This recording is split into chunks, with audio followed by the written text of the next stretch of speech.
인천에 있는 15층짜리 아파트에 며칠째 엘리베이터가 다니질 않아서 주민들 불편이 크다는 제보가 왔습니다. 정밀 안전검사에서 불합격을 받아서 엘리베이터 운행이 전면 중단된 겁니다. 다른 데에도 이와 비슷한 일이 많다고 하는데 제보 내용 배성재 기자가 취재했습니다. 80대 김준열 어르신이 지팡이를 짚고 아파트 계단을 힘겹게 오릅니다.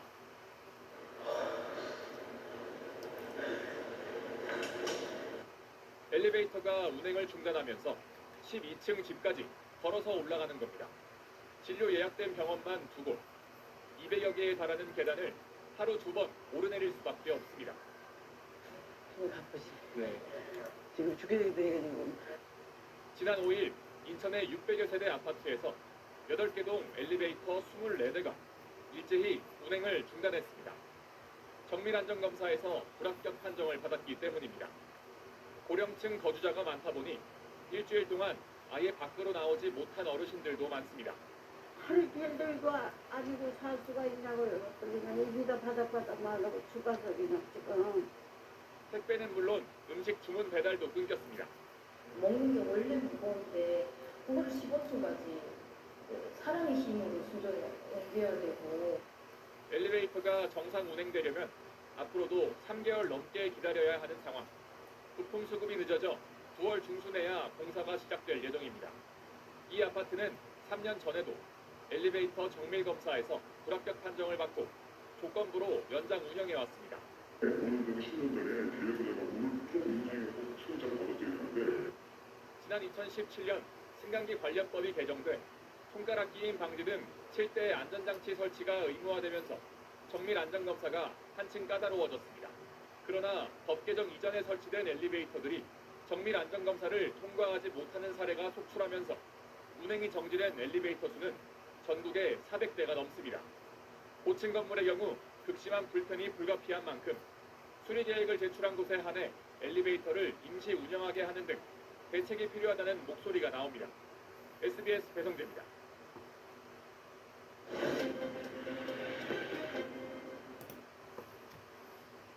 새 아파트가 들어서면 당연히 승강기도 새 것이라고 여기기 마련이죠. 그런데 이 승강기가 아파트 공사 기간 내내 자재 등을 옮기는 데 이용돼 주민들이 입주할 때면 사실상 중고 승강기나 다름없다고 합니다. 그 실태를 강병수 기자가 취재했습니다. 공사가 한창인 서울의 한 아파트 건설 현장. 건설 노동자들이 쉬지 않고 자재들을 승강기로 옮깁니다. 이 승강기는 공사가 끝나면 입주민들이 타게 될 승강기입니다. 이 층으로 각종 이물질이 많이 해서 제대로 조작이 될 수가 없죠. 이것도 다 흠집난 상태로 고개가 나오거든요.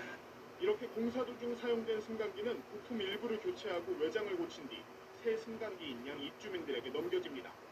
외장적으로는 이게 다 가려질 수가 있어요. 이렇게 활동해놓으면 이 내부장 안에 로그가 늘어나게 하면 하루에 50건을 움직인다거나 공사공을 하면 10배가 넘는.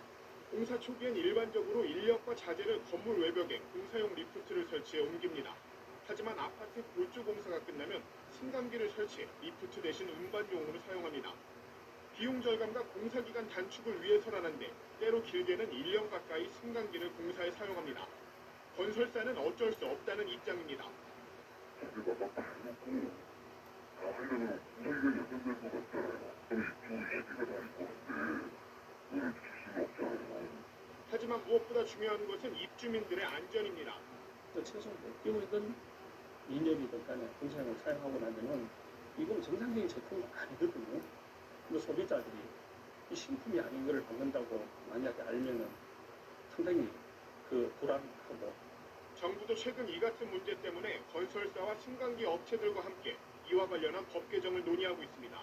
KBS 뉴스 강병수입니다.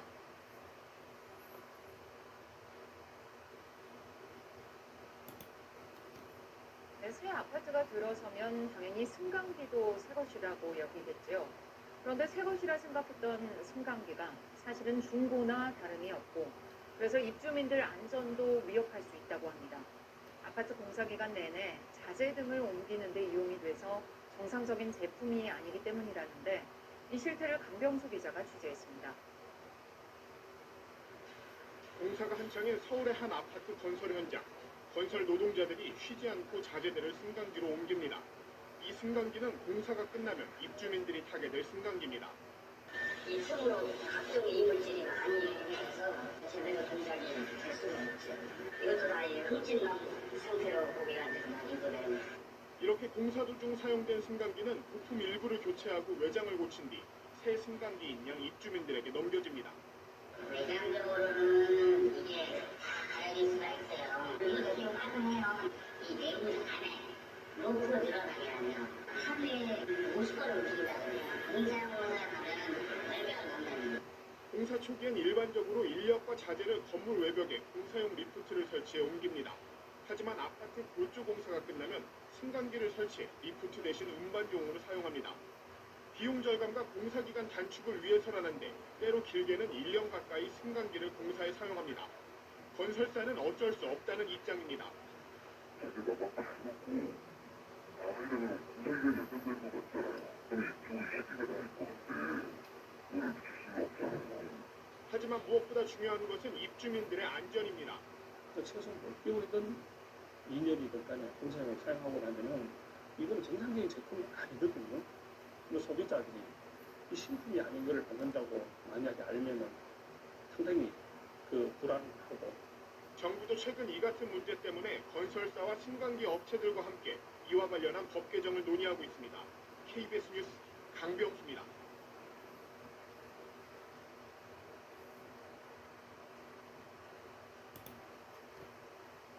새 아파트가 들어서면 당연히 승강기도 새 것일 거라고 여기는데 이 승강기가 사실상 중고나 다름없다고 합니다. 아파트 공사 기간 내내 자재 등을 옮기는 데 이용돼서 주민들이 입주할 땐 이미 정상적인 제품이 아니고 입주민들의 안전까지도 위협할 수 있다고 하는데요.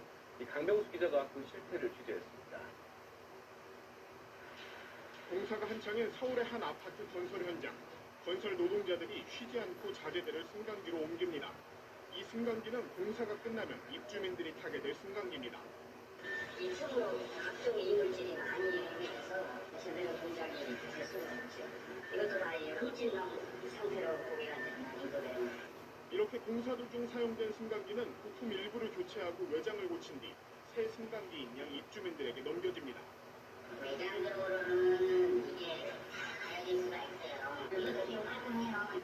이 내부 안에 로프가 들어가게 하면 하루에 50건을 움직인다거나 공사용으로 하면 월배가 넘는. 공사 초기엔 일반적으로 인력과 자재를 건물 외벽에 공사용 리프트를 설치해 옮깁니다. 하지만 아파트 골조 공사가 끝나면 승강기를 설치해 리프트 대신 운반용으로 사용합니다. 비용 절감과 공사 기간 단축을 위해서라는데 때로 길게는 1년 가까이 승강기를 공사에 사용합니다. 건설사는 어쩔 수 없다는 입장입니다. 자재가 막 부럽고 다음에는 공사기가 연장될 것 같잖아요. 그럼 입주 시기가 날 것 같은데 그걸 붙일 수가 없잖아요. 하지만 무엇보다 중요한 것은 입주민들의 안전입니다. 최소 몇 개월이든 2년이든 간에 공사용을 사용하고 나면은 이건 정상적인 제품이 아니거든요. 소비자들이 이 신품이 아닌 것을 받는다고 만약에 알면은 상당히 불안하고. 정부도 최근 이 같은 문제 때문에 건설사와 승강기 업체들과 함께 이와 관련한 법 개정을 논의하고 있습니다. KBS 뉴스 강병수입니다.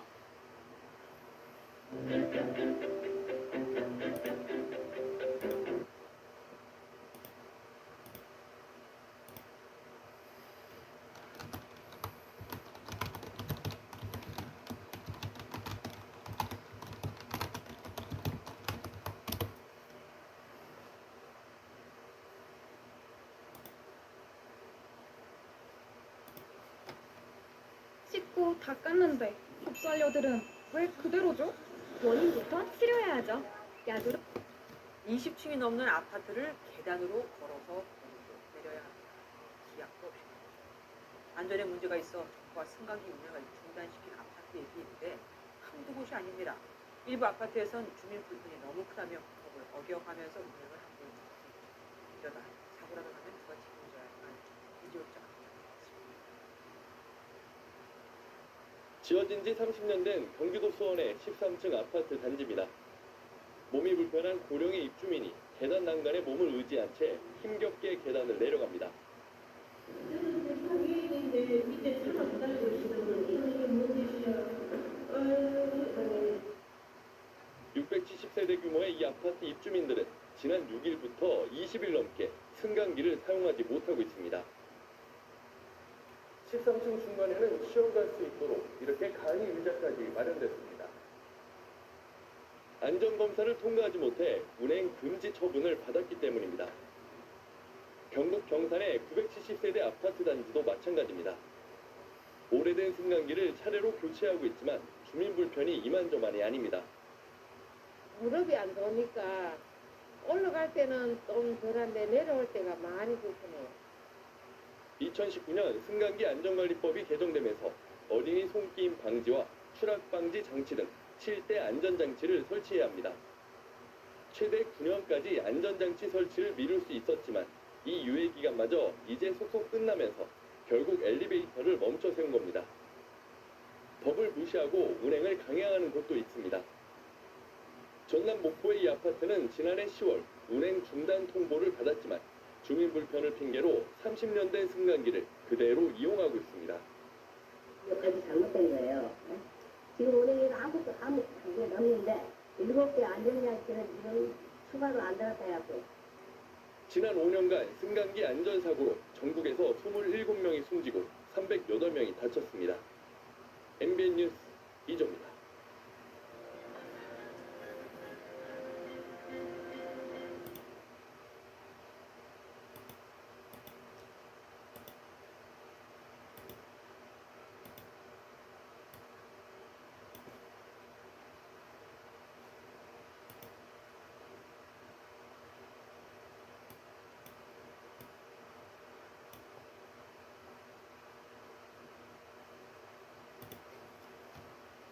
요즘 같은 무더위에 25층 높이의 아파트를 계단으로 걸어서 오르내리는 주민들이 있습니다. 들고 올라갈 일에 수박 하나 못 산다고 하는데 앞으로도 2달 더 이렇게 지내야 한다고 합니다. 무슨 일인지 송정근 기자입니다. 엘리베이터 공사가 한창인 광주의 한 아파트입니다. 주민들의 이용을 막는 출입 금지판이 곳곳에 설치돼 있습니다. 주민들은 계단을 이용할 수밖에 없는데 폭염에 불편이 이만저만이 아닙니다. 맨날 계단 오르막 내리락하니까 땀이 너무 많이 나가지고 집에 들어가면 바로 샤워. 땀나는 게 제일. 엘리베이터를 조명 교체하는 공사가 진행 중인데요. 공사가 한 달째 이어지면서 무더위 속 주민들의 불편이 커지고 있습니다. 삼복더위에 공사를 강행할 수밖에 없었던 것은 비용 문제 때문이었습니다. 하자가 발견된 엘리베이터 중요 부품 교체에 1,000만 원이 넘는 비용이 들었는데 나머지 엘리베이터에서도 같은 하자가 나타날 징후가 보이자 지난 4월에 아예 새로 엘리베이터를 설치하기로 한 겁니다. 그런데 아파트 엘리베이터 제작에 시간이 걸려 무더위에 공사를 하게 됐습니다.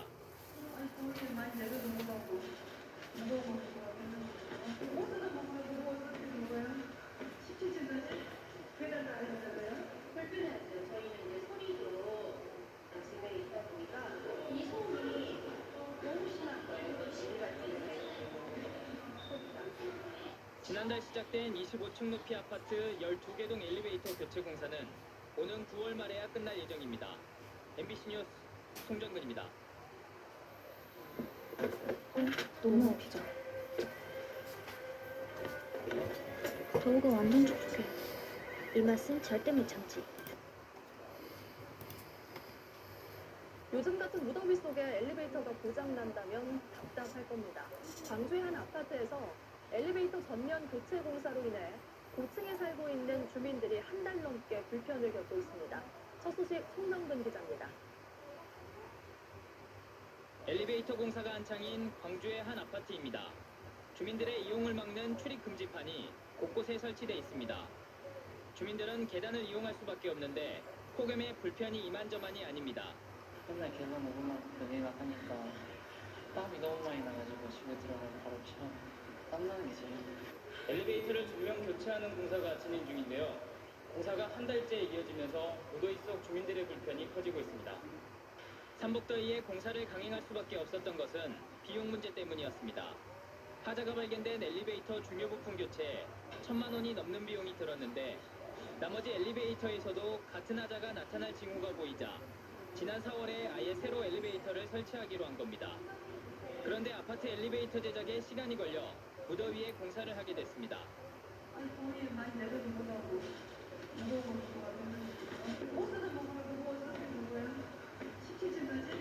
계단 따르잖아요. 불편하죠. 저희는 이제 소리도 집에 있다 보니까 이 소음이 너무 심한 거예요. 저희 같은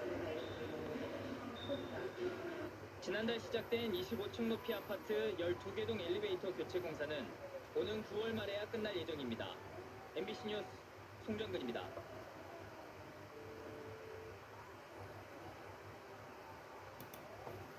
광주의 한 아파트 주민들이 승강기가 고장나면서 일주일 넘게 계단을 오르내리고 있습니다.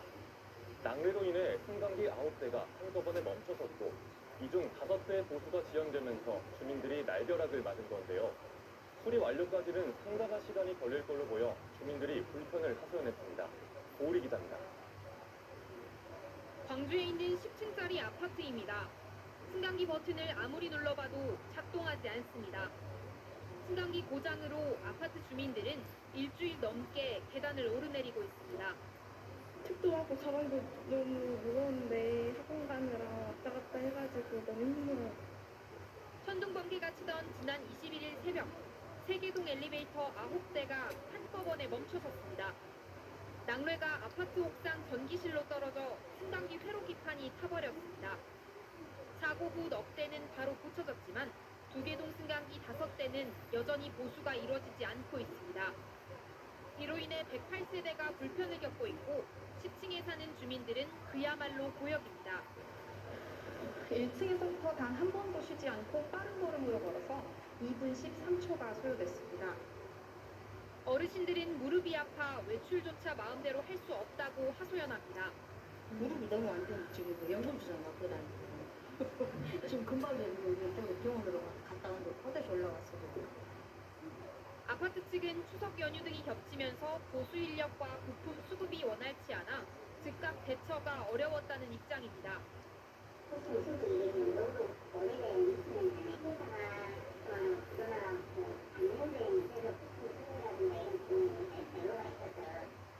문제는 승강기 부품업체가 폐업해 부품을 구하기 어려워 수리 완료에 상당한 시간이 필요하다는 겁니다. 벼락 맞아 고장난 승강기 탓에 아파트 주민들이 날벼락을 맞은 셈입니다. KBC 고울입니다.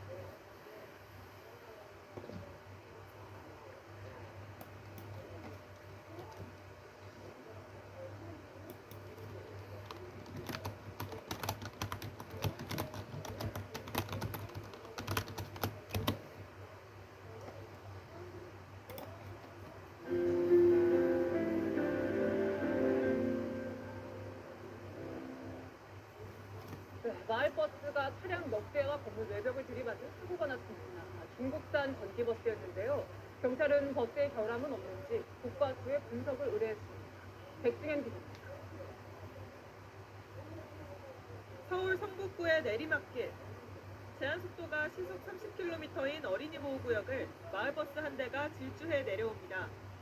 속도를 주체하지 못한 채 덜컹거리며 달려갑니다. 잠시 뒤 버스는 신호를 기다리던 차량 넉 대를 들이받고 맞은편 건물과 충돌한 뒤에야 멈춰섰습니다.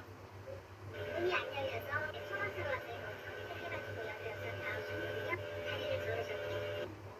어제 낮 12시 반쯤 승객 9명을 태운 마을버스가 자중 추돌 사고를 내 5명이 다쳤습니다. 사고 당시 충격으로 차량 진입을 막는 쐐기등도 폭파 나갔습니다. 버스기사는 경찰 조사에서 핸들과 브레이크가 작동하지 않았다고 진술했지만 버스 수입사는 운전 미숙을 주장하고 있습니다. 사고가 난 버스는 지난해 9월과 올해 1월에도 내리막길에서 미끄러지는 사고가 났던 중국산 전기버스와 같은 모델입니다. 국토교통부는 같은 버스에 사고가 잇따르자 조사에 나섰습니다. 국토부는 해당 버스가 국내 판매량이 많고 지난해 사고가 여러 번 난 만큼 우리 안전기준에 적합하게 제조됐는지 조사하는 자기인증 적합조사를 올해 시작했다고 밝혔습니다. 경찰은 이번 사고가 운전자 과실인지 차량 문제인지 따져보기 위해 사고가 난 버스를 국립과학수사연구원에 보낼 계획입니다. 채널A 뉴스 백승현입니다.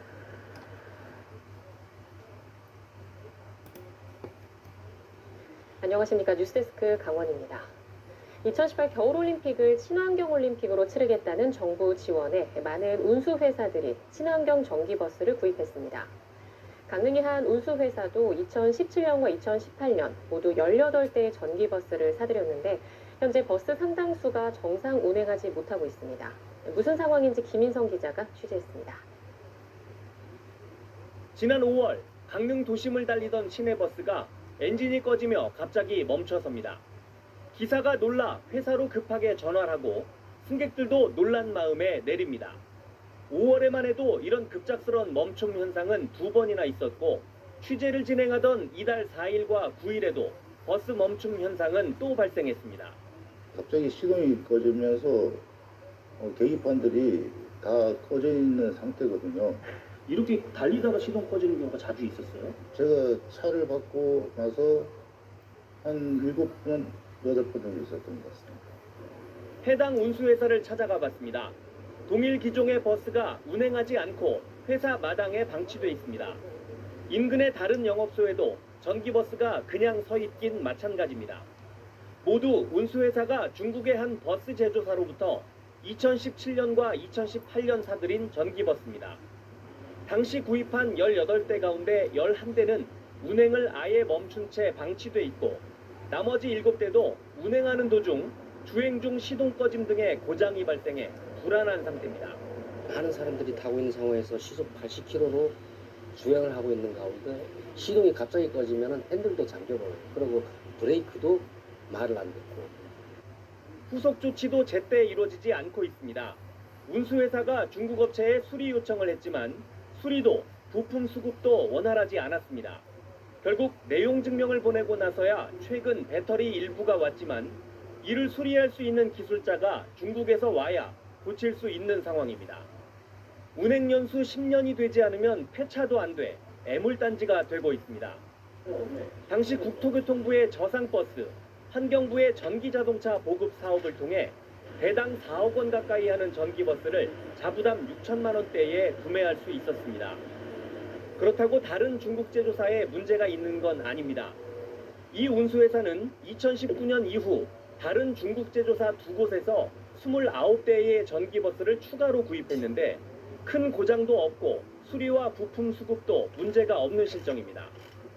운수회사 측은 특정 중국 제조사의 전기버스를 둘러싼 문제의 취재에는 응했지만 정식 인터뷰는 하지 않았습니다.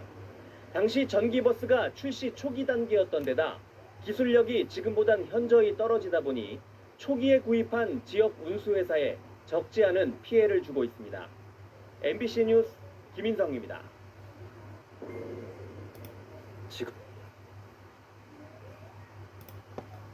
영화 한 편 보는 김에 고소한 신제품 립측 바삭김.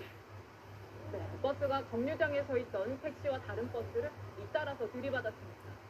버스 승객들의 몸이 공중에 뜰 정도로 충격이 컸습니다. 이준성 기자입니다. 정류장에서 귀갓길 버스에 올라타는 승객들. 자리에 앉으려는 순간 큰 충격과 함께 갑자기 버스가 크게 흔들리고 일부 승객은 공중으로 몸이 붕 뜬 뒤 바닥에 쓰러집니다.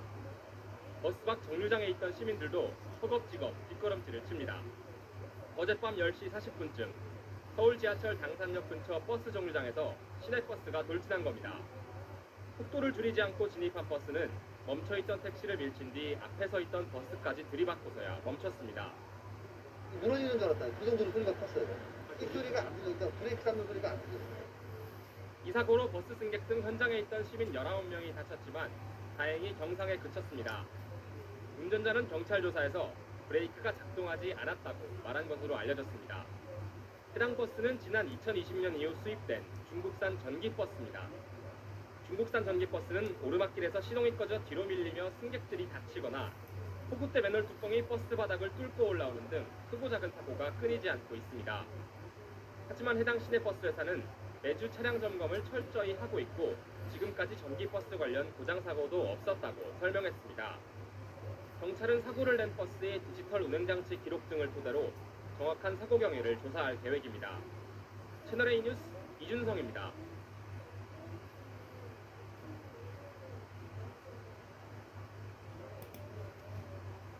네, 마을버스가 오르막길에서 미끄러져서 7명이 다쳤습니다. 5달 전에도 비슷한 사고가 났는데 둘 다 중국산 전기버스였습니다. 이혜주 기자입니다.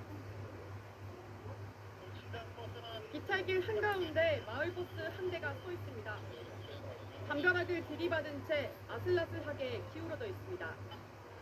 비탈길 옆 하단에는 승객들이 구급대원에 응급처치를 받습니다. 머리가 휘끗한 노인, 어린이도 눈에 띕니다.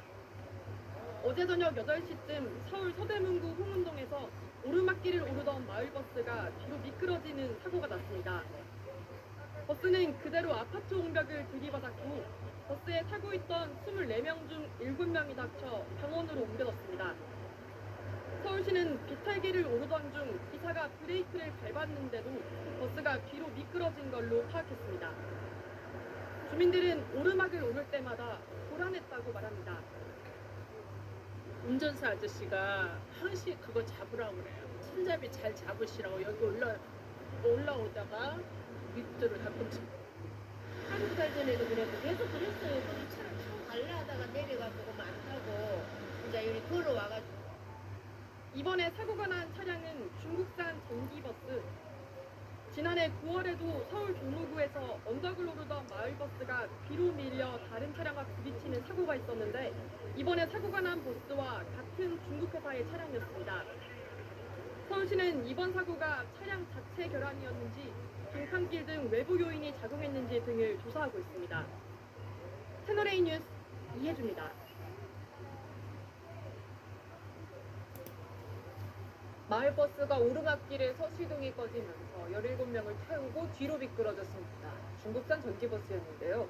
버스 기사들은 차량 결함을, 버스 제조사에서 운전 미숙을 사고 원인으로 각각 주장하고 있습니다. 이기상 기자입니다. 내리막길 끝 마을버스가 멈춰서 있고 소방대원들이 부상자를 응급 처치합니다. 버스와 주택 담 사이에 끼어있는 SUV 차량은 앞부분이 심하게 찌그러져 있습니다.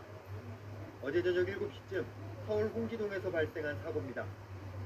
마을버스는 가파른 언덕을 오르던 중 뒤로 10여 미터를 밀려 내려간 뒤 이곳까지 내려와 주차된 차량과 부딪혔습니다. 버스는 차량 2대와 충돌한 뒤 막다른 곳에서 멈춰섰고 버스에 타고 있던 승객 17명이 다쳤습니다. 갑자기 이쯤 왔을 때 버스가 갑자기 시동이 꺼지더니 갑자기 뒤로 쑥 갔다고요. 버스 제조사 측은 기사의 운전 미숙 때문에 사고가 났다고 주장하는 것으로 알려졌습니다. 하지만 마을버스 운전기사들 주장은 다릅니다. 중국산 전기버스를 쓰는데 평소에도 고장이 잦았다는 겁니다.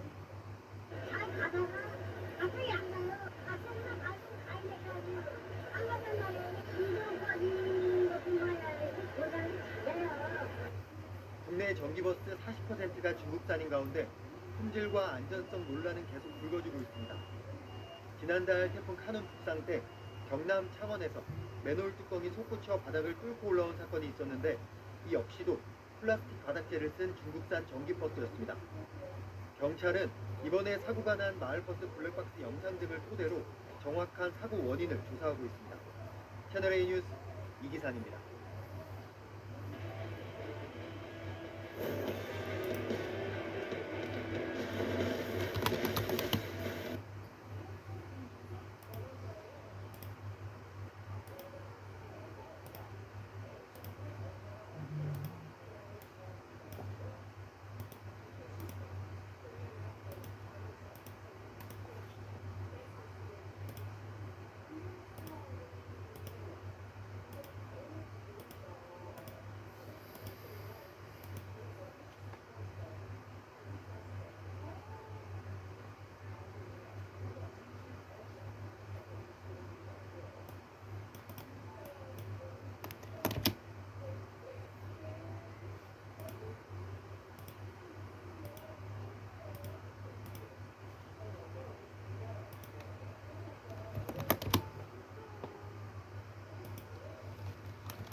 어제 저녁 서울 금천구에서 자전거를 타던 초등학생이 마을버스에 치여 숨졌습니다. 도로에 주차돼 있던 차들 사이에서 자전거가 나오는 순간 사고가 난 걸로 파악됐는데 경찰은 그 버스가 제한 속도를 지켰는지 조사하고 있습니다. 최성훈 기자 취재했습니다. 편도 1차선 도로 위에 마을버스가 멈춰서 있고 뒤에는 소방 차량이 있습니다. 소방대원들은 버스 아래에 깔린 사람을 구조합니다. 어제 저녁 7시 15분쯤 서울 금천구의 한 도로에서 마을버스가 초등학교 6학년 남학생 A군이 탄 자전거를 들이받았습니다. 삼거리에서 방향을 튼 버스는 횡단보도를 지나 이곳에서 자전거를 탄 학생과 부딪혔습니다. 소리가 나가지고 갔더니 바퀴가 돌리고 있더라고요. 그냥 기사한테 앞을 좀 빼라고 그렇게 하고 119 부른 거예요. 심정지 상태로 구조된 A군은 병원으로 옮겨졌지만 끝내 숨졌습니다. 그 아이 아빠한테 단체 학교를 가봤나 봐요. 하늘나라 갔다고. 저희 애랑 친한 친구였어가지고. 경찰 조사 결과 사고 당시 길가에는 차량 여러 대가 주차돼 있었는데 차들 사이로 A군이 탄 자전거가 도로로 나오는 순간 사고가 난 것으로 파악됐습니다. 해당 도로는 어린이 보호구역은 아니지만 규정 속도는 시속 30km였습니다. 마을버스 운전기사 60대 B씨에게 음주나 약물을服用한 정황은 발견되지 않았습니다. 되게 많이 힘들어 하시죠. 오래 근무하시는 분이에요? B씨를 교통사고 처리 특례법상 치사 혐의로 입건한 경찰은 블랙박스와 운행 기록계 등을 토대로 제한속도 준수 여부 등 정확한 사고 경위를 조사하고 있습니다. SBS 최승민.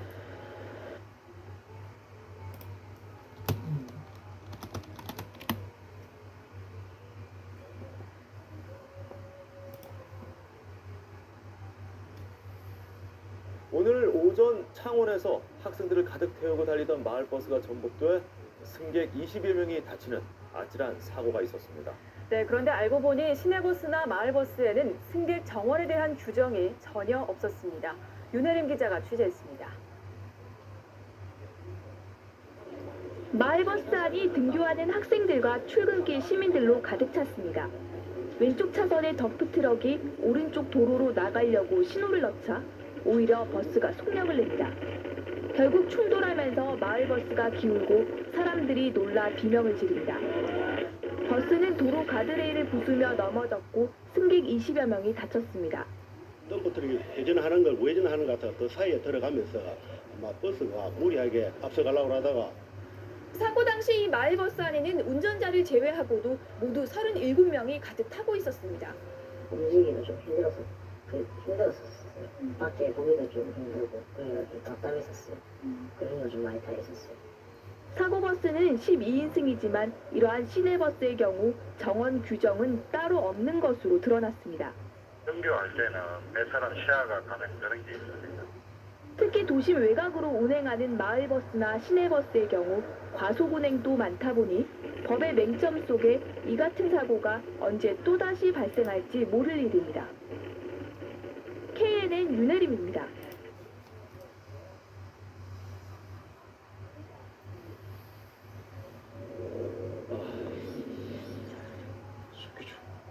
활명수. 부채표가 없으면 활명수가 아닙니다. 지금까지 그래왔듯 먼 미래에도 수아엔 언제나 부채표 활명수. 주택가 내리막길에서 마을버스가 순찰차와 주차된 차량 등 4대를 들이받고 인근 점포를 덮쳤습니다. 다행히 승객이 없어 인명피해는 피했지만 하마터면 대형 참사로 이어질 뻔했습니다. 김동환 기자가 보도합니다. 마을버스 한 대가 동네 냉동식품 유통점을 덮쳤습니다. 버스 앞부분이 점포 안으로 완전히 차박혔습니다. 사고 충격으로 점포 앞에 주차돼 있던 냉동 탑차가 가게 안으로 밀려들어가 아수라장이 됐습니다.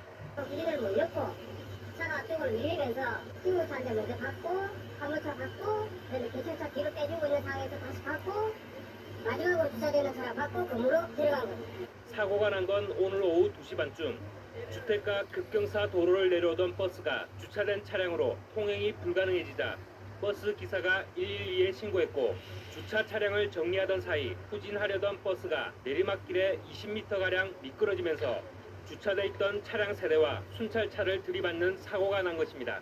배정받고 올라가서 지금 뭐 앞에 수 있는데 우리 방어도 안 되고. 다행히 버스 안에 승객이 한 명도 없었고 점포와 주차장에도 사람이 없어 참사를 피했습니다. 내리막길에서 브레이크 에어가 빠진 상태에서 조기 출발하다가 운전자 부조리로 약 20m 굴러가 주차된 차량을 충격한 것입니다. 경찰은 마을버스 회사와 운전기사 등을 상대로 운전 과실 여부 등에 대해서 조사하고 있습니다. KNN 김동원입니다.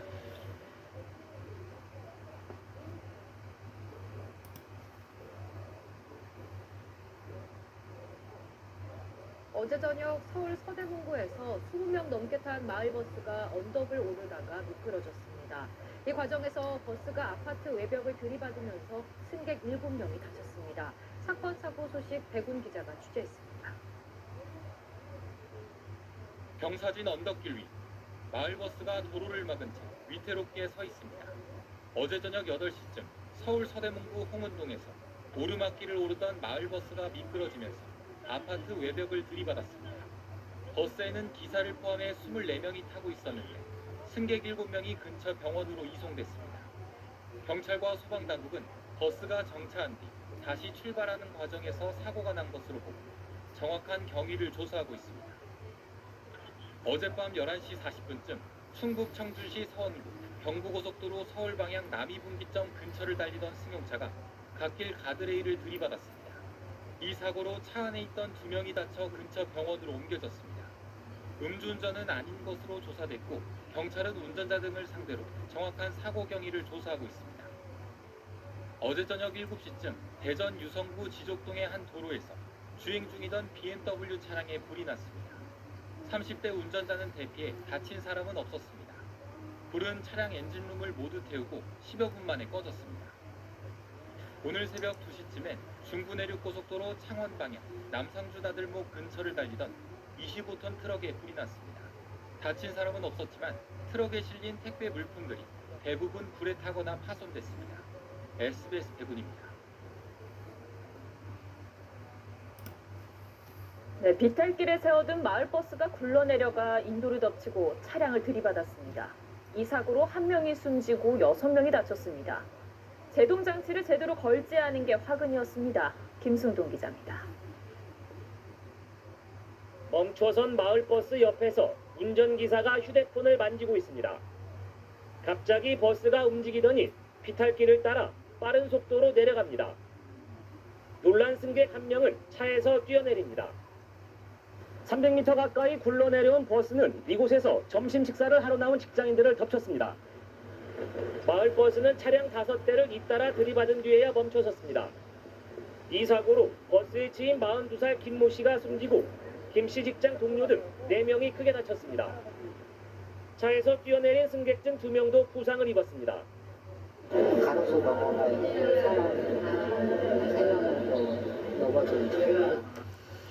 버스기사 67살 이모 씨는 경찰 조사에서 용변을 보기 위해 잠시 차를 세워두고 내렸다고 진술했습니다. 하지만 제동장치를 제대로 해놓지 않았습니다. 시동을 걸고 기어를 중립으로 놓고 사이드를 완전히 안 채운 채로 내린 것 같다. 이렇게 됐습니다. 지난달 21일에도 SUV가 운전자 없이 200여 미터를 굴러내려가 1명이 숨지고 3명이 크게 다쳤습니다. 이 사고 역시 운전자가 제대로 브레이크를 걸어놓지 않아 일어났습니다. TV조선 김승도입니다.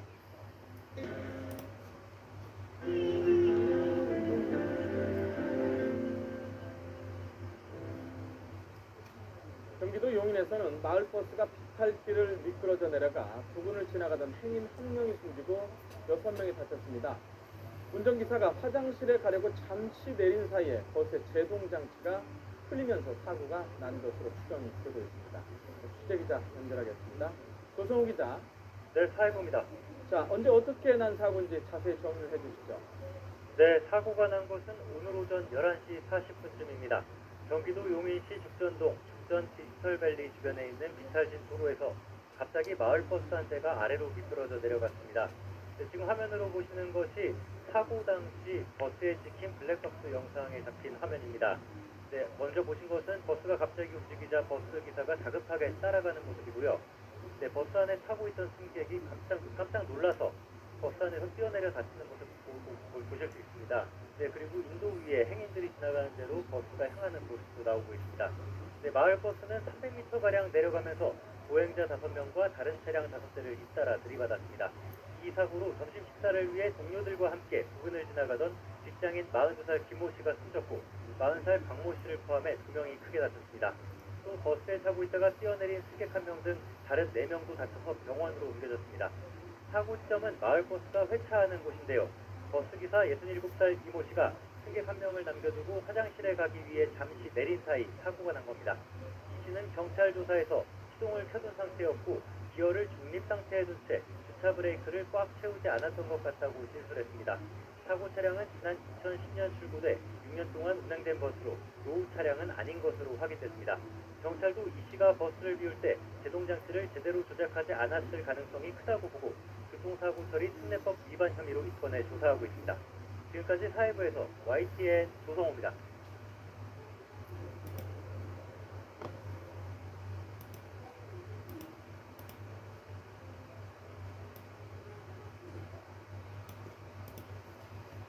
어젯밤 고가도로를 올라가던 마을버스가 뒤로 미끄러지면서 5m 아래로 추락했습니다.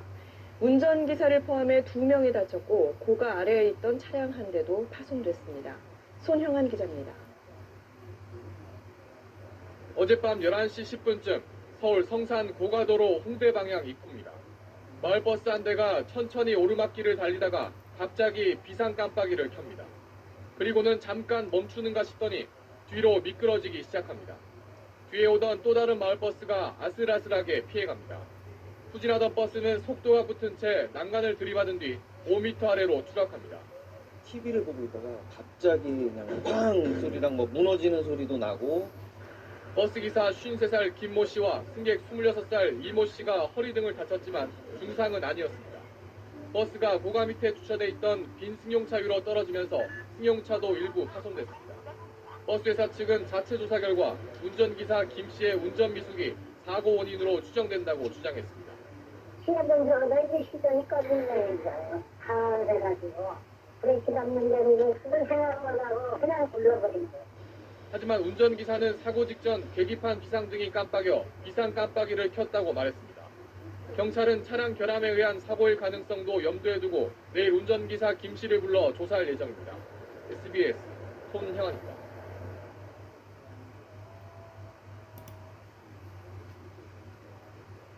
서울 종로구의 한 언덕길에서 사람들이 많이 탄 마을 버스가 뒤로 미끄러지면서 20명이 다쳤습니다. 지난해 9월 이후 그 일대 언덕길에서 이렇게 차가 뒤로 밀리는 사고가 난 게 벌써 3번째입니다. 김진우 기자가 취재했습니다. 마을버스가 언덕길을 올라갑니다. 그런데 잠시 뒤 마을버스가 빠른 속도로 밀려 내려오더니 주택 담벼락에 부딪힙니다. 이어 버스 문이 열리면서 승객 1명이 땅바닥으로 나뒹굽니다. 오늘 오전 10시 40분쯤 서울 종로구 상명대학교 인근 언덕에서 승객 36명을 태운 마을버스가 뒤로 밀리는 사고가 났습니다. 밀려 내려온 버스에 부딪힌 담벼락입니다. 보시는 것처럼 담벼락 일부가 무너져 내렸습니다. 올라가다가 중간에 잠깐 멈췄었다 그래요. 차가 와가지고 그래서 다시 출발하다가 사고가 났다고 들어가지고 이 사고로 승객 가운데 30대 여성 1명이 중상을, 19명이 경상을 입었습니다. 마을버스 기사는 언덕길에서 맞은편에서 오던 차를 피해 멈췄다가 다시 올라가는 과정에서 브레이크를 밟았지만 차가 뒤로 밀렸다고 말한 걸로 알려졌습니다. 앞선 지난달 10일 상명대 정문앞 다른 언덕길에서도 시내버스가 운전자 조작 미숙으로 밀리면서 차량 10대가 연쇄 추돌해 3명이 다쳤습니다. 지난해 9월에도 언덕을 오르던 마을버스가 뒤로 밀려 승객 17명이 부상을 입는 등 같은 지역에서 비슷한 사고가 반복되고 있습니다.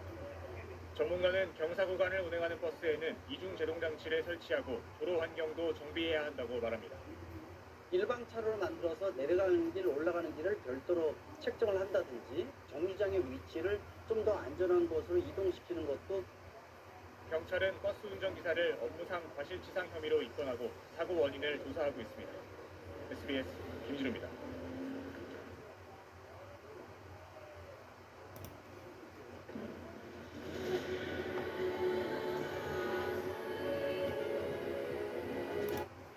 대전에서 횡단보도를 건너던 한 20대 청년이 빠르게 달려오던 차량에 치여 숨졌습니다.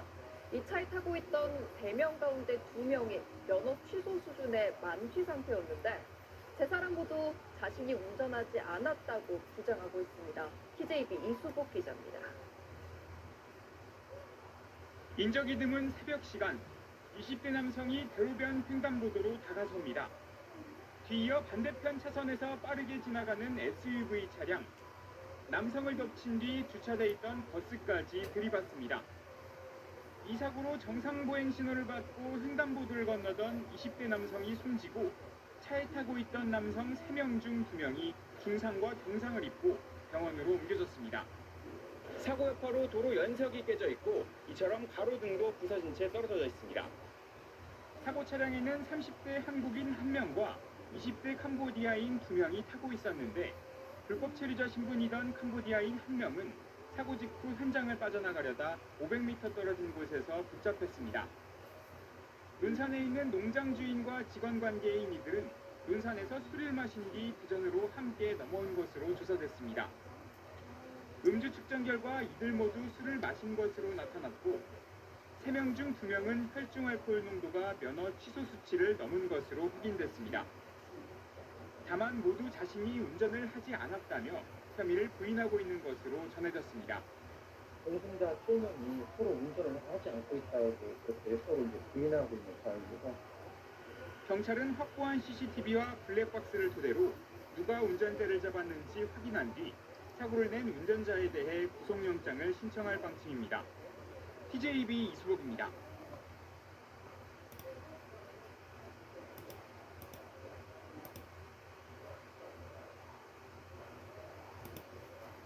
밤사이 교통사고가 잇따랐습니다. 서울에서는 마을버스가 고가도로에서 추락했고 전북 군산에서는 고속버스와 택시가 부딪혔습니다. 정영빈 기자입니다. 마을버스 한 대가 뒤로 미끄러지더니 난간을 뚫고 아래로 추락합니다. 마을버스가 굉음과 함께 주차된 차량을 덮칩니다.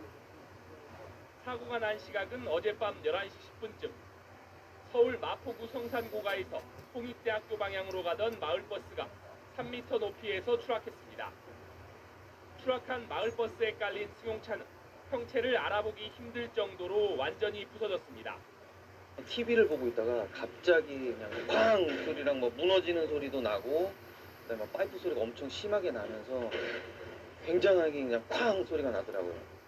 이 사고로 버스 운전기사 51살 김모 씨와 승객 2명이 다쳐 인근 병원으로 옮겨져 치료를 받았습니다. 경찰은 버스의 제동장치에 이상이 생겨 사고가 일어난 것으로 보고 정확한 사고 원인을 조사하고 있습니다. 택시 앞부분이 심하게 망가진 채 도로 한가운데에 멈춰서 있습니다. 구조대원들이 택시 문을 떼내고 운전기사를 구조합니다.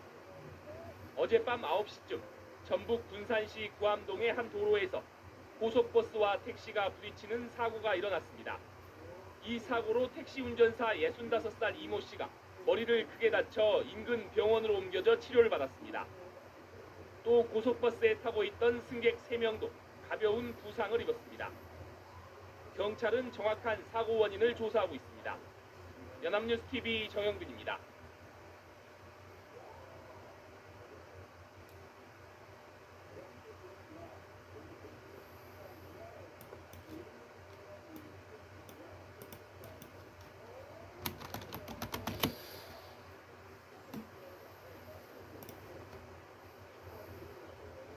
너 사명 들어간 뒤로 뭐 라면 푼다고 내가 바쁜 건 알겠는데 부산의 한 어린이집 앞에서 3살 아이가 통학버스에 몸이 끼어 100m가량을 끌려가 크게 다쳤습니다.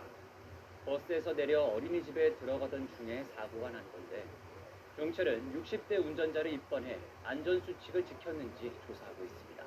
보도에 김아른의 기자입니다. 부산 부산진구의 한 골목길 20인승 어린이집 통학버스가 오르막길을 올라갑니다. 잠시 뒤 버스가 지나간 길로 놀란 사람들이 뛰어갑니다. 10여 분 뒤 구급차와 순찰차가 잇따라 달려갑니다. 그제 오전 9시쯤 통학버스가 어린이집을 도착해 원생들을 하차시킨 뒤 출발하는 과정에서 3살 아이가 버스 오른쪽 뒷부분에 끼어 끌려가는 사고가 났습니다. 차량에서 끌려간 아이는 어린이집에서 100m가량 떨어진 이곳에서 크게 다친 채 발견돼 병원으로 옮겨졌습니다. 통학버스는 아이가 낀 것을 목격한 교사들이 뒤쫓아 운전자에게 고함을 지르며 사고를 알리고서야 멈춰섰다고 경찰은 밝혔습니다.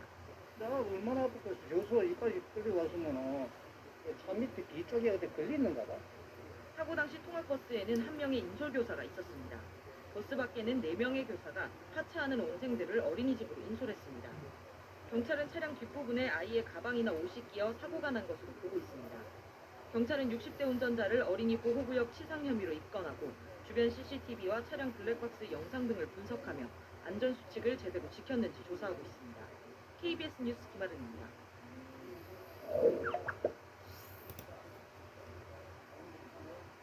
어제 광주는 낮 최고 기온이 35도를 넘어 폭염 경보가 내려졌습니다. 이 폭염 속에 유치원생이 7시간 넘게 통학버스에 갇히는 안타까운 사고가 발생했습니다.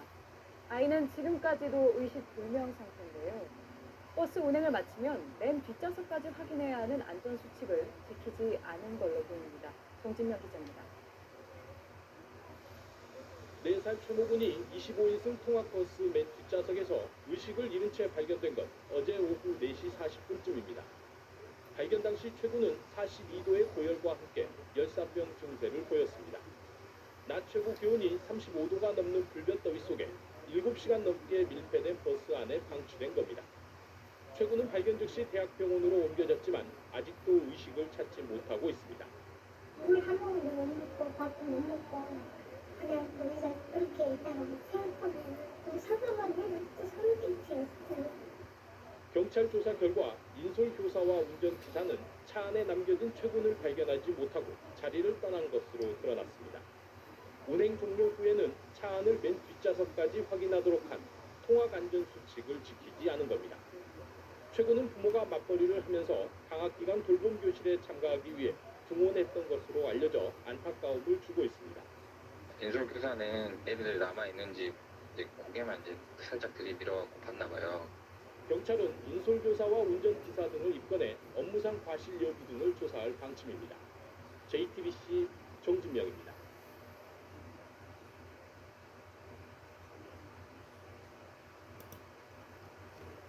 1년 전 중국 웨이하이에서 유치원생 11명이 통학버스 화재로 목숨을 잃은 사건이 있었는데요. 이후 해당 학교가 운영난을 이유로 한국관을 폐쇄하기로 하면서 우리 아이들의 배움터가 사라질 위기에 놓였습니다. 하지만 극적으로 불과 몇 달 만에 한국 학교가 이 지역에 건립됐는데요. 김도엽 특파원이 그 뜻깊은 개교식에 다녀왔습니다. 국제학교 부설 유치원생 11명이 숨진 지난해 통학버스 화재 참사. 학부모들의 마음을 더 아프게 했던 건 해당 국제학교가 운영난을 이유로 초중등 한국부를 폐쇄하겠다고 한 겁니다. 교민들은 한국 학교를 스스로 건립하겠다며 팔을 걷어붙였습니다. 한국부 폐지하겠다라는 소식까지 겹쳐져서 그러면 정말 우리 학생들이 배울 곳이 없고 미래를 위해서 우리 학생들을 잘 가르쳐야 되는데 십시일반 모아진 기금이 2억 5천만 원. 특히 희생자 유가족들은 성금으로 받은 48만 위안, 약 8,200만 원을 학교 건립 기금으로 모두 기탁했습니다.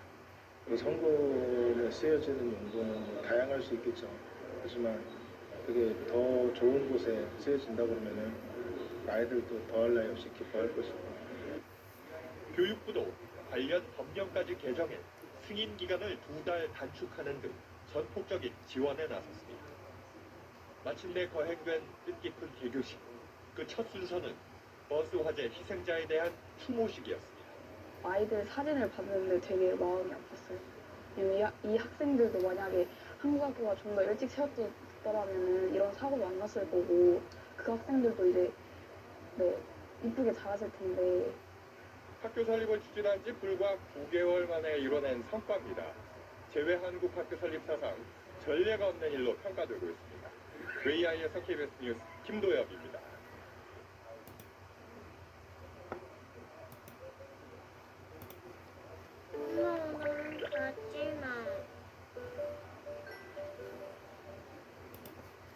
덤프트럭이 통학버스를 들이받아 25명이 다쳤다는 소식 전해드린 바 있는데요. 조사를 해봤더니 갑작스러운 비보호 자회전이 원인이었습니다. 김효섭 PD가 전해드립니다. 검은색 승용차가 교차로에서 비보호 좌회전을 합니다. 직진 신호를 받고 마주오던 25톤 트럭이 이 승용차를 피하려다 무게중심을 잃고 넘어져 미끄러집니다. 덤프 트럭은 그대로 맞은편에 있던 특수공립학교 통학버스를 덮칩니다. 원주 교차로에서 난 이 사고로 버스에 타고 있던 장애 학생과 교사 등 25명이 다쳤습니다. 강원 원주경찰서는 사고 직전 교차로에서 비보호 좌회전을 한 승용차 운전자 65살 A씨를 뺑소니 혐의로 입건했습니다.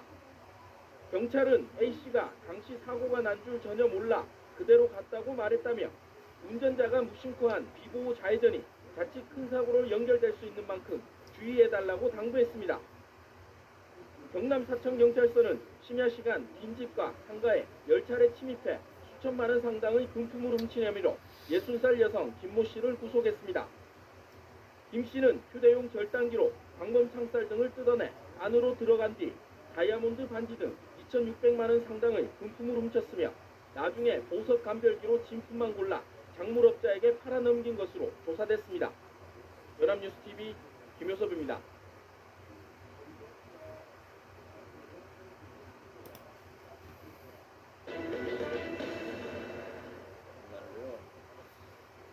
너무너무 안타깝더라고 이 사고 접촉하고요. 여러분과 함께 정말 같이 그 심장을 나눠보고자 합니다. 김경환 아나운서.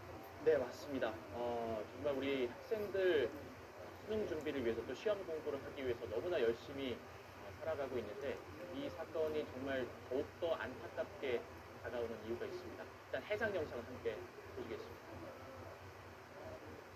네, 통학버스가 2차선에서 달리고 있고요. 옆 차선 차들이 점점 속력을 줄이고 있는데 통학버스는 속도를 늦추지 않습니다. 이때 교차로에 진입하는데 이미 빨간색이죠. 자, 오른쪽에서 승용차가 출발을 하고 들이받게 됩니다.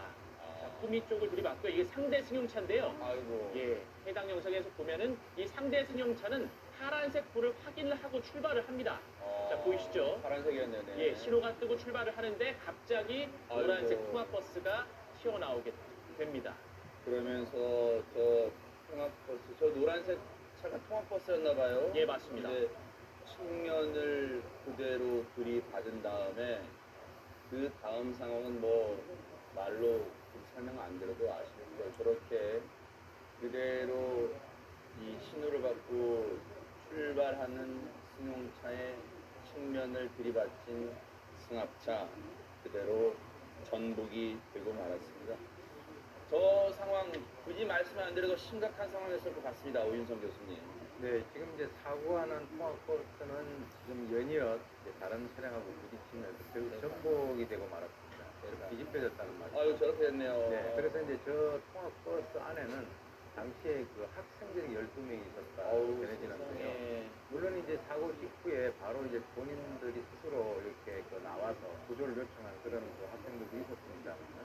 그 일부는 그 지나가던 시민들이 이제 많이 도와가지고 그 안에서 이제 빼냈습니다. 근데 문제가 이 차량의 뒷부분의 파손이 아주 그 심각했습니다. 뒷부분을 심하게 받았나 보군요. 네. 그러면. 그래서 이제 뒷부분에 있는 그 학생들은 119 구급대가 와서 구조를 할 때까지 바깥으로 나오지 못하고 그대로 안쪽에 있는 그런 상황이 계속됐습니다.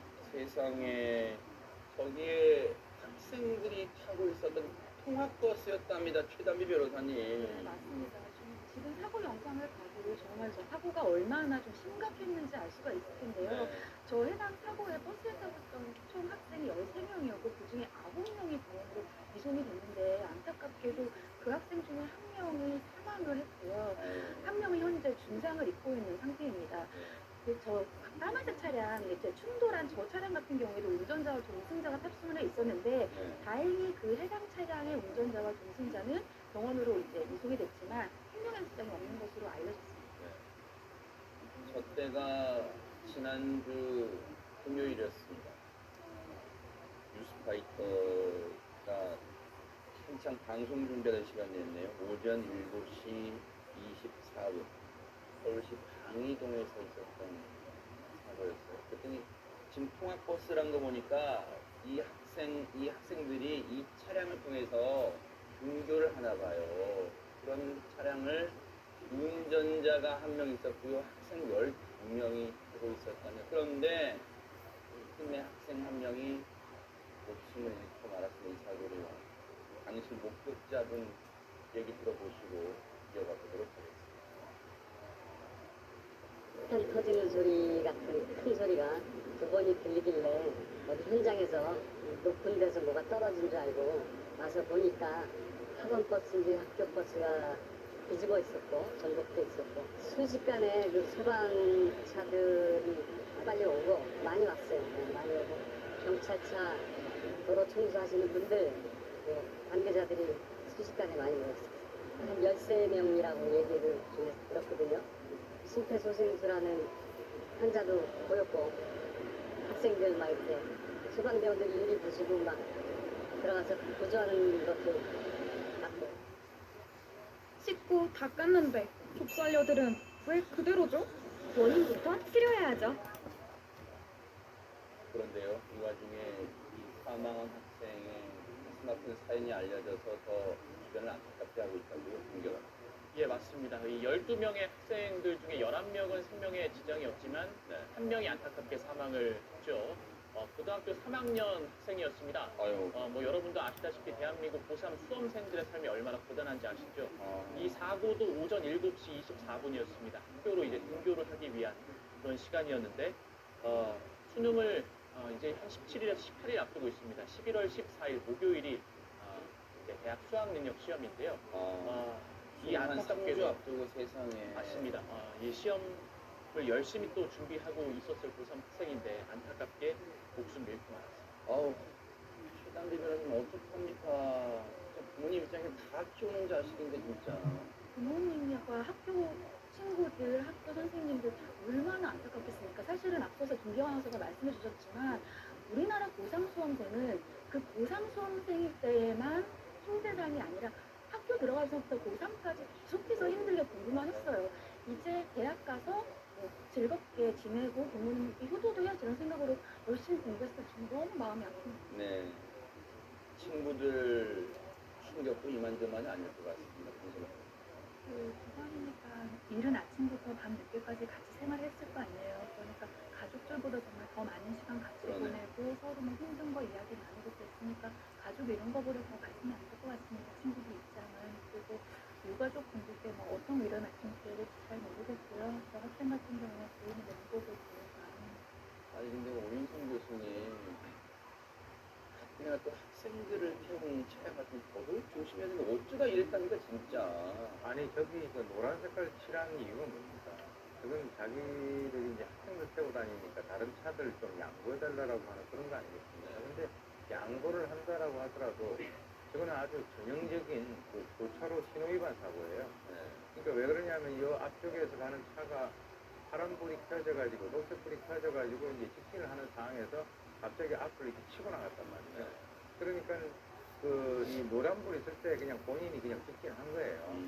직진한 것이고 이 사고를 낸 이 40대 이 스쿨버스 운전기사도 자기가 신호 위반 뭐 인정했다라는데 인정 안 하면 어떻게 할 겁니까? 저렇게 나와 있는데요. 그리고 이제 통학버스가 이제 과속을 했는지 여부에 대해서 경찰이 지금 뭐 확인을 하겠다라고 하는데 당연히 과속을 했겠죠. 왜 그러냐면 본인도 스스로가 거기에서 노란불이 되면 사실 서야 되는데 빨리 가려고 하다 보니까 저렇게 과속을 하고 부딪히고 저게 전복이 됐다. 뭐 이렇게 우리가 추정을 할 수 있겠습니다. 지금 조금 전에 저희가 보여드렸죠.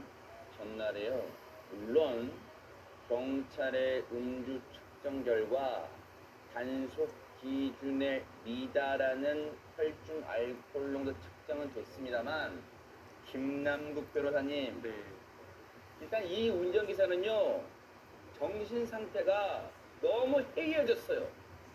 이해할 수가 없어요. 사실은 이제 학생들이 아니면은 학부모들이 저렇게 통학 차량을 이용해가지고 아이들을 이렇게 학교에 보내는 것은 버스라든가 다른 대중교통보다 훨씬 더 안전하게 아이들을 아침에 일찍 보낼 수 있다라는 그런 믿음 때문인데 해당 운전기사는 지금 혈중 알코올 농도가 0.01이라고 해서 단속 기준에 걸리진 않지만 전날에 막걸리 2잔이나 마셨다라는 것이거든요.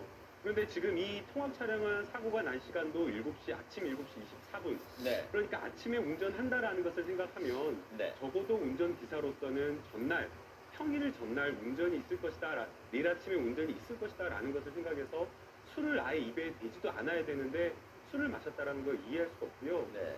등교 시간 자체가 7시 40분까지였다라고 하고 있고, 또 그리고 지금 해당 사고가 난 지점이 차량으로는 3분 정도 걸리는 시간이라고 생각을 하면 당시에 저렇게 과속을 한다라거나 아니면 신호를 위반해야 될 그런 사유가 없는데도 불구하고 저렇게 과속을 하고 신호를 위반했다라는 것에도 좀 이해할 수가 없고요.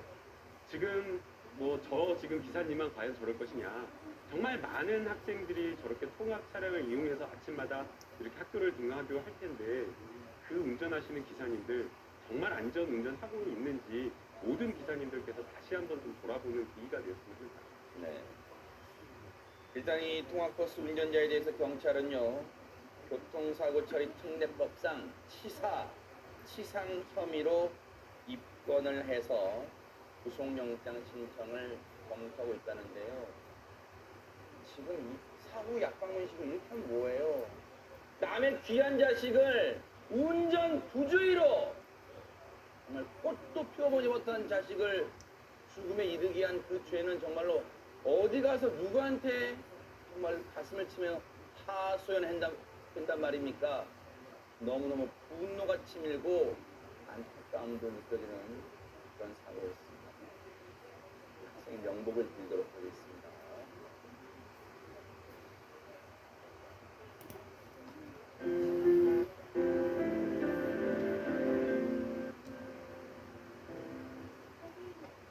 어제 저녁 서울 강서구에서 퇴근길 시내버스 2대가 충돌하는 사고가 났습니다. 네, 승객 2명이 숨지고 40여 명이 중경상을 입었습니다. 윤건빈 기자입니다.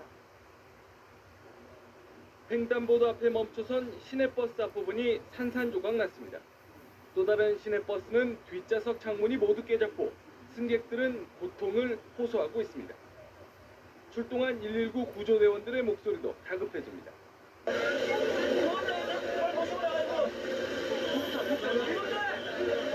어제 저녁 6시 40분쯤 서울 강서구 공항중학교 앞 삼거리에서 김포공항 방면으로 가던 시내버스 60-3번 버스가 좌회전을 하던 22번 버스 뒷부분을 들이받았습니다. 이 사고로 22번 버스에 타고 있던 19살 여성 배모 씨 등 승객 2명이 숨지고 21살 이모 씨 등 41명이 중경상을 입었습니다. 사고 직후 사망자와 부상자들은 이대 목동병원 등 인근 11개 병원으로 분산 이송됐습니다. 경찰과 소방당국은 60-3번 버스가 신호를 위반하고 직진을 하다가 사고가 난 것으로 보고 정확한 사고 원인을 조사하고 있습니다. 편도 4차선 도로가 아수라장으로 변했습니다. 오늘 새벽 3시 10분쯤 서울 양천구 신월동 경인고속도로 서울 방향에서 승용차와 대형 탑차, 버스와 화물트럭 등이 사중 추돌하는 사고가 났습니다. 이 사고로 40살 하모 씨 등 3명이 다쳐 병원으로 옮겨졌습니다. 앞서 새벽 2시 10분쯤 부산 해운대구 석대동의 한 화원에서는 불이 났습니다. 이 불로 비닐하우스 50제곱미터와 사무기기 꽃등이 탔지만 주인이 퇴근하고 비어있어 인명피해는 없었습니다.